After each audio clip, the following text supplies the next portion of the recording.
hot out here today, and this weekend we're going to have triple digits.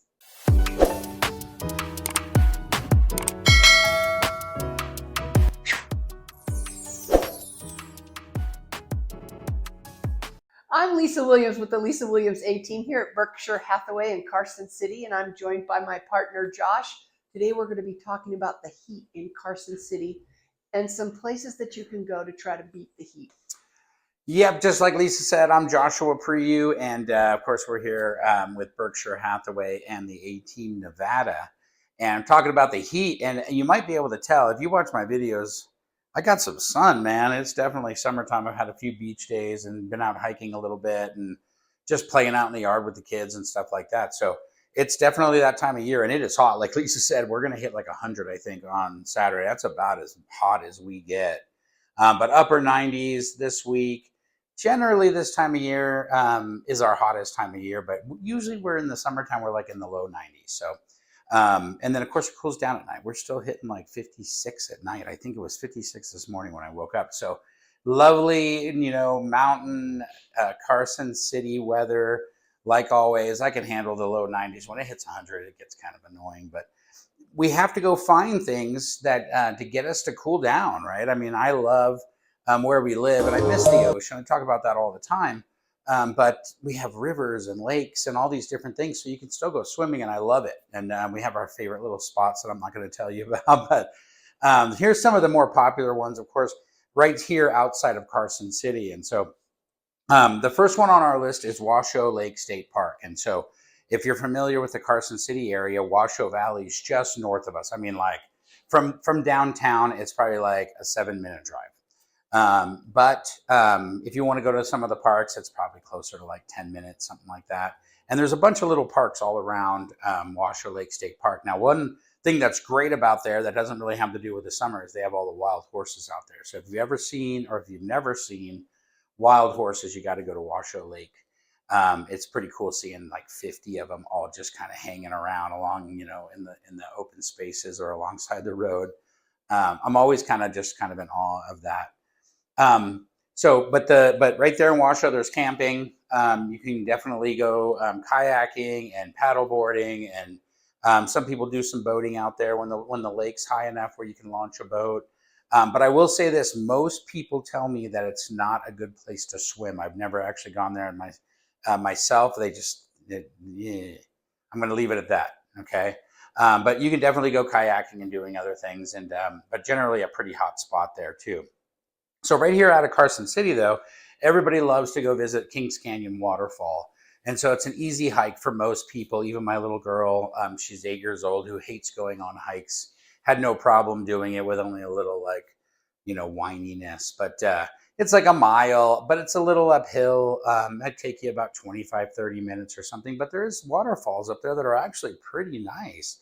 And so this time of year, you can cool off with the waterfalls, and there's some water areas there where you can get your feet wet and stuff. But definitely beautiful. Like, that's the cool part. And along that hike, of course, you get to see all of Carson City and the valley down here. So 2 really cool spots to get our list started today.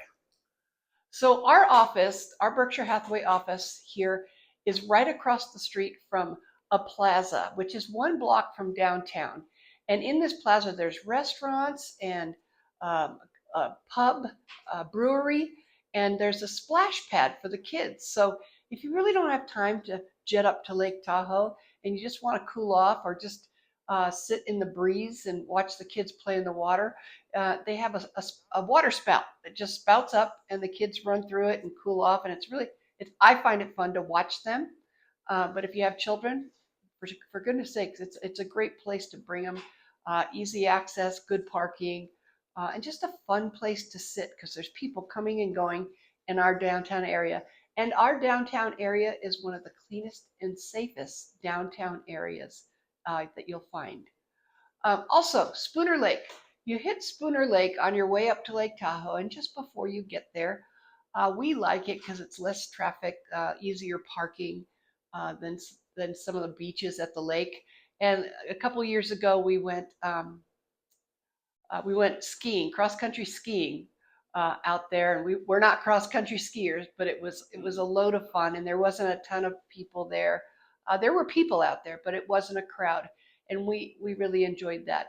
And they just have a nice trail there that's all level that you can enjoy, or the water, of course. So I vote for Spooner Lake. We really like Spooner Lake before we get to Lake Tahoe. Yeah, and of course, there's always Lake Tahoe, right? But before I get to the Lake Tahoe option straight here out of Carson City, just talking about Spooner Lake because Lisa really likes that spot. Is right now they are building the Spooner Mobility Hub, and probably nobody's heard about this, but I've had to go up to Incline Village a few times this past month, and they're just doing all this construction work right across from Spooner Lake, and so I had to do some research on it. It's just going to be a big, huge parking lot, but it's going to be really cool because there's going to be bike trails from there to get down towards some of those northern beaches. And they're going to be having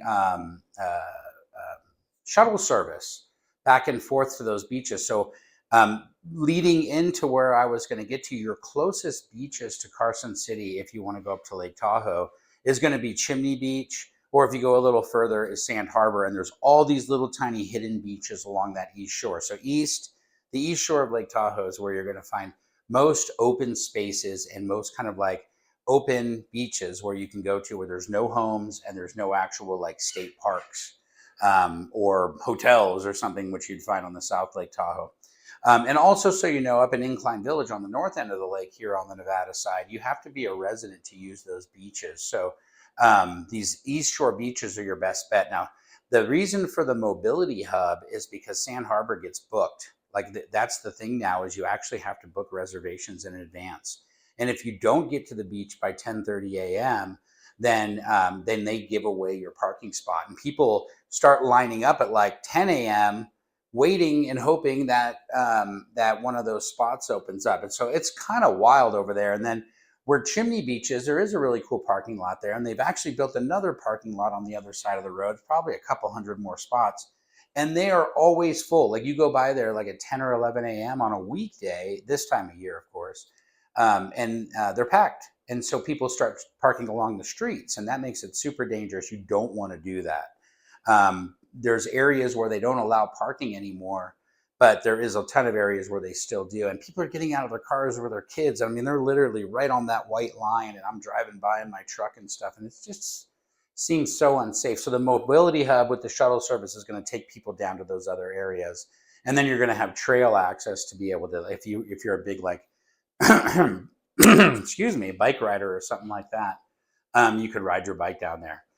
So that's really cool. So back to Sand Harbor, that is the most popular beach, I think, on this side of the lake. It probably is the most popular beach of Lake Tahoe. So make sure you book your reservations in the summertime. Absolutely gorgeous. They have like eatery down there. There's a couple of days, a few weeks a year where they do the Shakespeare Festival, where they have plays every single night right there on the beach. There's a lot of cool stuff going on. So great spot to go. Just get there real early and book your reservations in advance.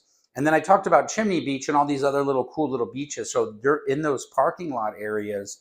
If you get up there early and you can grab a spot, you do have to hike. And so you might be a 15, 20-minute hike down into those beaches there. But they are some of the coolest beaches. So like where you see some of those pictures where you got the crystal clear waters with the rocks coming out of the water and that kind of thing. And people jumping off the rocks, or people kayaking and you can see the bottom, of the lake underneath. I mean, like that's that area. And so there's a bunch of cool little beaches. They get super crowded because they're super small areas, but you can find your little hidden nooks and stuff. And so really cool spot to go to. Again, get yourself out there early, but you can have a really, really good time. And of course, Lake Tahoe will keep you cool all day.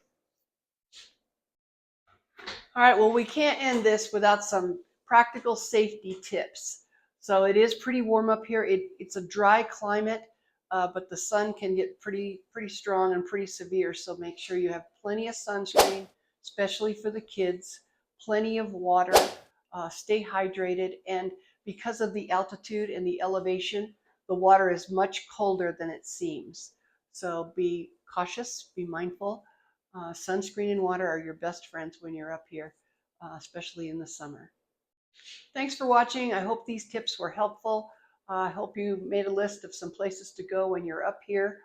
And like, subscribe, ring the bell, comment. We'll answer all of your comments. Or if you're just thinking of coming up here for a visit and you just want to look at some real estate or talk about the possibility of moving here one day in the future, just give us a call. All of our contact information is down below.